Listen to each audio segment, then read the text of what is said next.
होना कमजोर, भैया दे दो कलाई, बहन आई है मेरी राखी की डोर।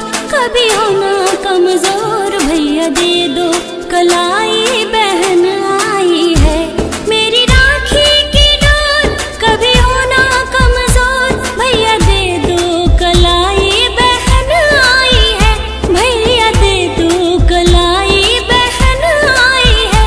कितना रिश्ता है पावन, महीना भी सावन, भैया खा लो मिठाई, बहन लाई है मेरी राखी की डोर। कभी होना कमजोर, भैया दे दो कलाई, बहन आई है।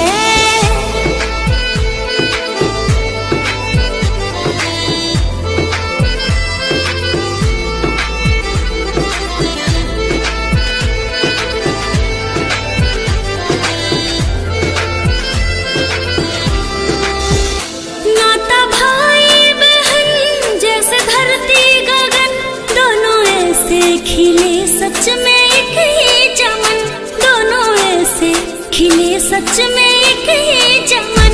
मेरा